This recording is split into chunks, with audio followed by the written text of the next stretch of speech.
오늘 설교의 제목은 이것으로 자랑하라 라고 하는 예레미야 9장 말씀으로 이것을 자랑하라 라는 제목으로 말씀을 전하겠습니다. 인터넷 사전을 검색해 보니까 남이 잘 되는 꼴을 못 보고 질투하며 시기하는 속담을 이르러 뭐라 그러죠? 사촌이 땅을 사면 배가 아프다, 그런 얘기 있습니다. 남들이 잘 되는 꼴을 보지 못한다는 것이지요. 자랑한다는 거, 그렇게 유쾌할 수도 있지만 또 불편하게 할 수도 있을 것입니다. 자기가 가진 것으로 교만할 때도 있고 또 자랑하고 싶은 마음도 있을 수도 있고, 그 자랑을 들음으로 말미암아 열등감을 가질 수도 있고 또 불편한 마음을 가질 수 있습니다. 제가 며칠 배가 아팠어요. 지금도 배가 아팠는데, 배가 아프고 있는데, 사촌이 땅을 사면 배가 아프다. 제가 여기 이번 말씀과 연결해서 배 아프면 안 되겠구나, 그런 생각을 느꼈어요. 제가 한 일부 예배 때 한 몸 컨디션이 한 65% 그 정도였는데 지금은 조금 나아졌어요. 배가 아프면 어떻게 될까요? 힘이 없더라고요. 그리고 의욕이 상실돼서 이거 설교해야 되는데 그 생각에 근심 걱정이 많이 있었어요. 그러니까 의욕도 떨어지고 아무것도 할 수가 없었습니다. 배 아프면 안 되겠더라고요. 그러니까 다른 사람들이 잘 되는 것을 배 아파하고 시기하고 질투하면 누구에게 손해가 될까요? 나에게 손해가 될 거예요. 그래서 배 아파하면 안 되겠다, 그런 생각을 제가 신앙적으로도 그렇구나, 그런 생각을 하게 되었습니다. 예전에 구역장님과 신방을 갔었습니다. 그 지역은 공항동 근처인데, 공항동도 여러 지역이지만 비행기가 막 떨어지는 지역이에요. 그러니까 비행기가, 집채만한 비행기가 떨어지니까 시끄럽겠죠. 근데 예전에 그 지역에 살았던 구역장님이 이제 집을 다른 곳으로 옮겼고, 그 지역에 살고 있는 옛날 사람을 이렇게 신방을 갔었습니다. 근데 이 구역장님이 무심코 아직도 여기 사세요? 이렇게 말을 한 거예요. 그러니까 그 신방을 받은 그분이 어땠을까요? 지가 잘 살면 얼마나 잘 산다고 나를 무시해? 이렇게 해가지고 굉장히 불편해하면서 그 마음을 제가 어떻게 해야 되나 하는 적이 있었습니다. 물론 그분은 그러한 취지로 하신 말씀이 아닌데 그 말씀을 들은 그분은 상처가 됐다는 것이죠. 무시한 건 아닌데 무시하게끔 들리기에 충분했던 말입니다. 다른 사람이 잘 되는 것, 그것을 기뻐하고 감사할 수 있는 사람이 저는 유익한 사람이라고 보는데요. 성대중이라고 하는 학자가 청성잡기라는 책을 썼는데, 이 책은 여러 훌륭한 사람들의 잠언, 교훈집을 모아놓은 것입니다. 그 중에 한 대목이 귀해졌다고 교만을 떨거나, 힘이 좋다고 제멋대로 굴거나, 늙었다고 힘이 쭉 빠지고 궁하다고 초췌해지는 이는 뭐죠? 모두 못 배운 사람이다 라고 그렇게 말했다고 합니다. 여기서 배우지 못한 사람이라고 하는 것은 가방끈이 길어서 공부를 많이 하고 박사를 받지 못했다, 그러한 의미가 아니라 귀해졌다고 뽐내고 힘없다고 자기 마음대로 하고 늙었다고 그냥 힘이 그냥 없다고 막 그렇게 하고 없다고 막 초췌하게 한다는 것은 인간됨의 기본이 없다는 거예요. 인간의 기본이 없고 상식과 교양이 없다는 것입니다. 그것이 주는 교훈, 귀해졌다고, 힘이 세다고, 또 나이가 들어서 힘이 쇠약해졌다고, 없다고 지나치게 자랑할 것도 없고 지나치게 불편해할 것도 낙심할 것도 없다는 것. 무엇으로 자랑해야 될까? 여러 가지 우리가 이 말씀을 통해서 깨달아야 할 부분이 있다고 봅니다. 우리가 알고 있는 예레미야는 눈물의 선지자라고 말하지 않습니까? 그의 조국 이스라엘이 바벨론에 망하게 되는 그러한 상황이고, 예레미야 40장 1절의 말씀 보면 예레미야가 포로로 끌려가는 상황에서 석방이 되었어요. 그리고 그 시대에 에스겔과 다니엘은 바벨론으로 끌려가서 예언 활동을 펼쳤습니다. 결론은 이대로 하면 망한다는 거예요. 이렇게 살면 이스라엘이 하나님의 영광으로부터 떠난다는 것을 예레미야는 말했고, 그러한 멸망에 대하여 이야기하니까 동족으로부터 많은 어려움을 당한 것이 예레미야의 상황인 것을 우리가 알고 있습니다. 그리고 예레미야 애가는 이스라엘 예루살렘 성이 멸망하는 것을 보고 탄식하면서 기록한 것이 예레미야 애가서입니다. 그래서 이 예레미야 7장부터 10장까지는 이 남유다의 위선적인 신앙을 책망하고 있고요, 이스라엘의 예루살렘에 닥칠 재앙을 선포하고 있습니다. 그리고 예루살렘의 멸망의 이유와 원인을 너희들이 깨달아야 한다, 그렇게 이야기하고 있습니다. 그 중에 하나가 같이 한번 읽어보겠습니다. 여호와께서 이와 같이 말씀하시되 지혜로운 자는 그의 지혜를 자랑하지 말라, 용사는 그의 용맹을 자랑하지 말라, 부자는 그의 부함을 자랑하지 말라, 그렇게 말했습니다. 우리가 알고 있는 힘센 것, 지금 이스라엘의 상황은 자기의 나라조차 지키기 힘든 그러한 상황이었습니다. 우리나라도 마찬가지죠. 우리나라도 스스로 우리나라를 지키지 못하는 것이 현실이지 않습니까? 이스라엘의 상황이 그렇다는 것입니다. 그리고 돈을 자랑하거나 혹은 지식을 자랑하고 뽐내는 것, 그것은 어리석은 일이다라고 이야기하고 있습니다. 여기서 자랑이라고 하는 말, 그것은 할랄이라고 하는 히브리어 말인데, 우리가 할렐루야 이야기하잖아요. 좋은 의미에서의 할렐루야, 자랑하는 것입니다. 자랑하는 것. 그리고 밝게 비추는 것, 그것이 자랑의 긍정적인 면이 있다면 부정적인 의미도 있습니다. 스스로 높이는 것, 그리고 조롱하는 것, 비웃는 것, 그것이 자랑의 두 가지 의미가 있습니다. 여러분, 지혜로운 것, 그리고 힘이 있고 용맹스러운 것, 그리고 돈이 많아서 유익하게 사용하면 얼마나 돈이 좋겠어요. 그런데 그것을 하나님이 주신 선물인데 자기의 노력의 결과이고 내 것이라고 고집하고 자랑하다가 그것이 문제가 생길 때가 많이 있다는 것입니다. 그래서 세번역 성경에는 지혜 있는 사람은 자기의 지혜를 자랑하지 말아라, 용사는 자기의 힘을 자랑하지 말아라, 부자는 자기의 재산을 자랑하지 말라, 그렇게 말씀하십니다.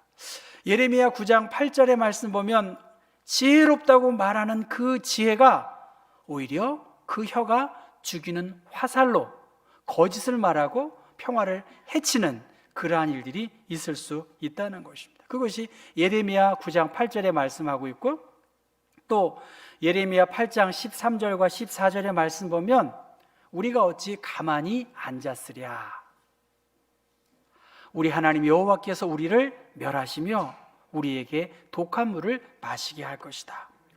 우리나라 군대가, 이 남유다 군대가 우리를 지키지 못할, 방어할 능력도 없는, 하나님이 도우시지 않으면 멸망할 수밖에 없는데 힘을 자랑하고 있는 것입니다. 그래서 예레미야 8장 8절과 9절과 10절에도 지혜롭다는 자들은 부끄러움을 당하며 두려워 떨다가 잡히리라. 보라, 그들이 여호와의 말을 버렸으니 그들에게 무슨 지혜가 있으랴라고 그렇게 말씀하고 있습니다.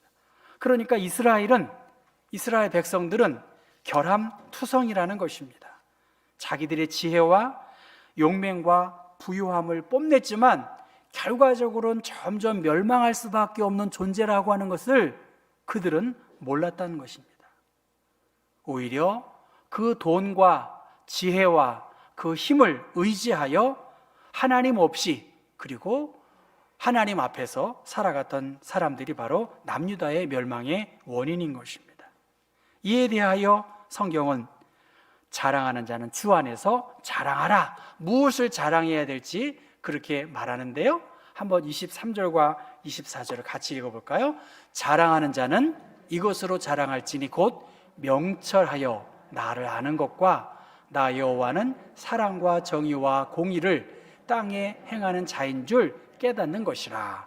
나는 이 일을 기뻐하노라. 여호와의 말씀이니라. 하나님이 기뻐하시는 것, 하나님의 말씀, 그것은 나를 아는 것과 나 여호와는 사랑과 정의와 공의를 땅에 행하는 자인 줄을 깨달아 알아야 한다는 것입니다.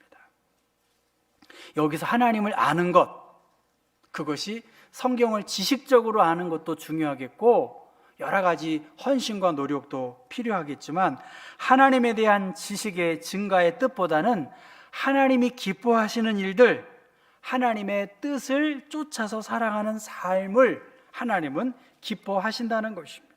그냥 단순히 성경만 많이 안다는 것이 중요한 것이 아니라 그 말씀을 따라서 하나님을 점점 알아가고 성숙하고 성장하는 모습들, 그것을 하나님은 기대하고 있어요. 지금 이스라엘은 혈통적으로 이미 하나님의 택한 백성이기 때문에 하나님에 대하여 많이 알고 있다고 생각해요. 전 여러분에게 한번 여쭤봐요. 여러분 하나님 많이 알고 계세요? 여러분 정말 충분해요. 그런데 성경은 너희들은 나는 이 일을 기뻐하노라 여호와의 말씀이니라 하는 말씀처럼 예레미야 9장 3절에 너희는 하나님을 알지 못하고 하나님 알기를 싫어한다고 예레미야 9장 6절에 말해요. 하나님을 알고 있는 택한 백성들인데 하나님을 알지 못한다. 그리고 하나님 알기를 싫어한다라고 이야기한 것이 오늘 우리에게도 동일한 하나님의 말씀입니다. 하나님을 안다는 것, 그것은 하나님의 품성대로 예수님을 본받고 예수님처럼 살아가려고 하는 것, 그것이 우리에게 하나님이 기뻐하시는 그러한 모습이라는 것입니다. 하나님의 사랑, 하나님의 정의, 하나님의 공의, 하나님께서 베푸시는 일방적인 은혜, 그 사랑, 그 헤세드의 사랑을 알고 그 사랑의 깊이와 넓이를 아는 것, 그것이 우리가 힘써야 할 부분이다라고 말씀하고 있습니다. 호세아 선지자는 내 백성이 지식이 없으므로 망하는도다라고 말하고 있습니다. 범죄를 거듭하여서 멸망할 수밖에 없는 북이스라엘에게 대하여 내 백성이 지식이 없으므로 망하는도다라고 그렇게 말씀하십니다. 에베소서 1장 17절부터 여러분 천천히 한번 읽어보겠습니다. 우리 주 예수 그리스도의 하나님 영광의 아버지께서 지혜와 계시의 영을 너희에게 주사 하나님을 알게 하시고 너희 마음의 눈을 밝히사 그의 부르심의 소망이 무엇이며 성도 안에서 그 기업의 영광의 풍성함이 무엇이며 그의 힘의 위력으로 역사하심을 따라 믿는 우리에게 베푸신 능력의 지극히 크심이 어떠한 것을 너희로 알게 하시기를 구하노라. 아멘입니다. 아버지께서 지혜와 계시의 영을 우리에게 주셨어요. 그리고 하나님을 알게 하셨어요.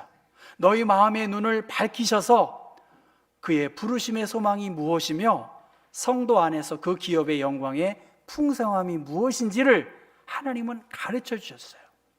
그의 힘의 위력으로 역사하심을 따라 믿는 우리에게 베푸신 능력의 지극히 크심이 어떠한 것을 너희로 알게 하시기를 구하노라라고 말씀하십니다.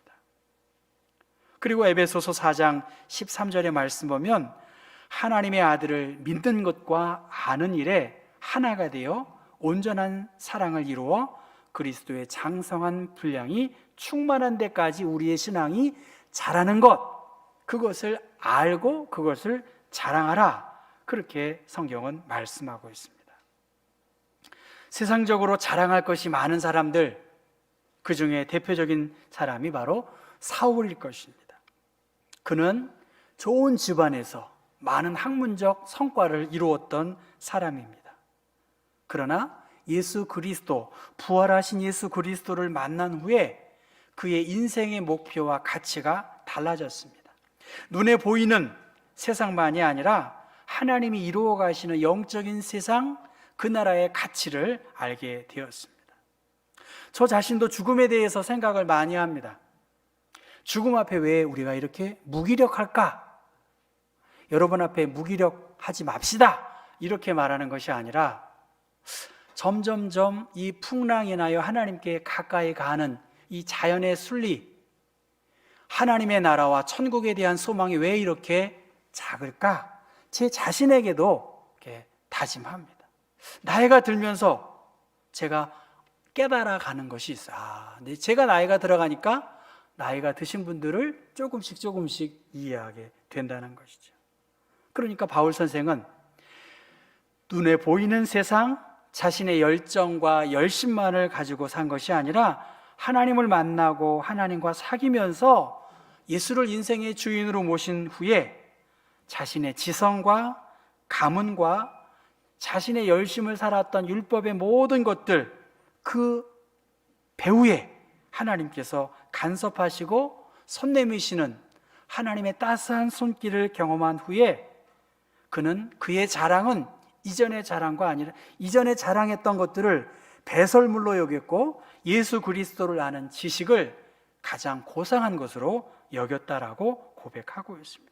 그래서 그에게는 내가 부득불 자랑할 것이 있다면 나의 약함을 자랑합니다라고 이야기하고 있습니다. 이스라엘 백성들은 패망한 현실 앞에서 하나님의 사랑이 자기들에게서 떠났다라고 탄식하는 듯 했습니다. 그러나 하나님의 헤세드, 하나님의 사랑은 언제나 신실하시고 자비로우신 분이시기 때문에 남아있는 그들을 통해서 하나님의 사랑과 하나님의 구원의 계획을 이루어가고 있는 것을 너희들이 알아야 된다, 그렇게 말씀하시면서 여러분 한번 25절과 26절의 말씀, 성경을 같이 한번 읽어보겠습니다. 여호와의 말씀이니라. 보라, 날이 이르면 할례 받은 자와 할례 받지 못한 자를 내가 다 벌하리니 곧 애굽과 유다와 에돔과 암몬 자손과 모압과 및 광야에 살면서 살적을 깎은 자들에게라. 무릇 모든 민족은 할례를 받지 못하였고 이스라엘은 마음에 할례를 받지 못하였느니라 하셨느니라. 할례 받지 못했다는 것은 이스라엘 백성들 이외의 모든 고대 근동의 나라들을 말하겠지요. 이스라엘은 선택적으로 할례를 받은 사람들입니다. 그런데 하나님은 이스라엘을 할례 받지 못한 사람들과 동일하게 심판하시겠다라고 말씀하셨습니다. 무엇이 문제입니까? 마음의 할례를 받지 못했기 때문입니다. 마음의 할례를 받지 못해서 예레미야가 회개의 복음을 선포했음에도 불구하고 목을 곧게 간직한 채 하나님의 말씀에 귀를 기울이지 않았다는 것입니다. 하나님을 떠난 그들에게 정말 필요한 것은 마음의 할례라고 예레미야 선지자는 말씀하고 있습니다. 마음의 할례 받은 사람, 거듭난 그리스도인, 부활의 소망을 품고 살아가는 사람들, 그래서 내가 율법을 행하면 할례가 유익하나 만일 율법을 범하면 내 할례는 무할례가 되느니라 라고 말씀하셨고, 고린도전서 7장 19절의 말씀 보면 할례 받는 것도 아무것도 아니요 할례 받지 아니하는 것도 아무것도 아니로되 오직 하나님의 계명을 지킬 따름이니라 라고 말씀하십니다. 예레미야 선지자를 통해서 계속 주고 있는 말씀은 너희는 스스로 할례를 행하라. 너희 마음의 가죽을 베고 나 여호와께 속하라고 그렇게 예레미야 4장 4절에 말씀하고 있고요. 예레미야 6장 10절에 말씀 보면 보라, 그 귀가 할례를 받지 못하였으므로 듣지 못하는도다라고 말씀하고 있습니다. 마음의 할례라고 하는 것으로 하나님의 언약의 백성으로서 보호받는 존재가 아니라는 것입니다. 마치 시온이 성전이 있다 하더라도 예루살렘의 안전이 보장되지 못했던 것처럼 마음의 할례를 행할 때만이 비로소 하나님의 인도와 보호를 받을 수 있다는 것입니다. 프로이드의 다음 세대 학자인 멜라니 클라인이라고 하는 학자는 인간의 마음속에 시기심이 있는데 이 시기하는 사람을 어떻게 하면 심리적으로 해결책을 찾을 수 있을까? 그것에 대해서 그는 이렇게 말합니다. 자기가 가진 좋은 점을 알아차리라는 거예요. 여러분이 가지고 계신 좋은 점들을, 나만이 가지고 있는 좋은 은사를 알아차리라는 거예요. 여러분은 무엇을 갖고 계실까요? 여러분이 가지고 계신 좋은 장점들을 알아차리시라는 거예요. 그 좋은 것들을 어떻게 해요? 감사하라는 거예요. 건강 주신 거, 또 여러 주변의 제목들을 가지고 내가 가지고 있는 좋은 점들을 자랑하고 인식하고 감사하는 것, 그리고 시기하는 대상으로부터 배우라는 거예요. 아이 뭐 사기쳐서 다 부자 된 거야? 이렇게 말하는 것이 아니라 그 사람이 열심을 가졌고 이러한 좋은 점을 가지고 이렇게 했구나. 그걸 통해서 우리가 잘 배우려고 하는 마음을 가져야 한다는 것입니다. 시기당하는 사람이 가진 아름다움과 덕목들은 그 사람이 인내와 노력으로 얻어진 것이다라고 하는 것을 받아들이라는 것입니다. 그래서 시기당하는 사람들은 외부의 시기심과 공격에 맞닥뜨리더라도 자신의 선함과 아름다움을 놓치지 않아야 된다. 그렇게 말하는 것이죠. 주어진 현실에서 하나님께서 주신 것에 대해서 감사하고 사는 삶. 제가 농담같이 말했지만 배 아파하면 안 되겠더라고요. 진짜로 그렇습니다. 신앙생활도 마찬가지예요. 어떤 일들이 잘 되어지고 있는 것, 그것을 어떻게 해야 될까요? 기뻐해야 돼요. 기뻐하는 사람이 하나님의 사람이에요. 하나님의 말씀에 대하여 내가 팔로우하는 사람이 하나님의 사람입니다. 그것이 마음에 할례받은 성령의 열매를 맺은 그리스도인의 모습이라고 볼 수 있습니다. 고린도전서 13장은 사랑장이라고 말하잖아요. 사랑은 오래 참고, 사랑은 온유하고, 사랑은 시기하지 않고, 사랑은 자랑하지 않는다. 사랑은 교만하지 않는다. 사랑은 무례하게 행하지 않는다. 여러분, 무례하시면 안 되겠죠. 나이 든 사람이 나이 들었다고 무례하게 말해서는 안 되겠고요. 젊은 사람들이 연세 드신 분들의 그 경륜을 무시해서는 안 되겠죠. 사랑은 무례히 행치 않고, 사랑은 자랑하지 않고, 사랑은 교만하지 않고, 언제까지 인내하고 함께한다고 말하고 있습니다. 인간적인 지혜, 힘, 부, 자랑할 것이 많이 있습니다. 오드리 헵번과 같은 유명한 유명인들 보면 그의 인생에서 하나님이 주신 귀한 것들을 인류의 유익을 위해서 사용하니까 그 노후가 얼마나 아름답고 많은 사람들에게 귀감을 주고 있습니까? 성경은 우리에게 말합니다. 인간적인 지혜, 힘, 부, 너무 자랑하지도 말아라. 너무 없다고 낙심하거나 원망하지도 말라. 반대로 하나님의 백성은 하나님의 인애와 공평과 정의, 그것을 잘 베풀라는 거예요. 하나님은 공평하신 하나님이세요. 하나님은 무한한 사랑을 가지고 공의와 정의를 이 땅 우리 가운데 행하고 계시고 있습니다. 하나님이 우리에게 사랑으로 살아라고 말씀하십니다. 그리고 마음의 할례를 통해서 이 진리의 말씀에 귀 기울이라고 하고 우리의 마음을 찢고 이 말씀 따라 행하라고 말씀하고 있습니다. 예레미야 9장 17절의 말씀 이렇게 말합니다. 너희는 잘 생각해 봐라. 지금이 울 때인데 돈 주고 우는 사람들을 사가지고 와서라도 지금 이 시대를 보고 통회하고 눈물 흘려라. 그렇게 말씀하시고요. 20절의 말씀 보면 여호와의 말씀을 들으라. 이 하나님의 말씀을 들으라고 말씀하십니다. 하나님의 말씀을 깨닫고 아는 것, 그 지식에 자라서 그리스도인으로 살아가는 모습들을 함께 나누고 함께 공유한다고 한다면 결코 누구도 배아파하지 않을 것입니다. 하나님의 백성인 우리들 마음의 할례를 통해서 하나님의 인도와 보호함을 힘입어야 할 것입니다.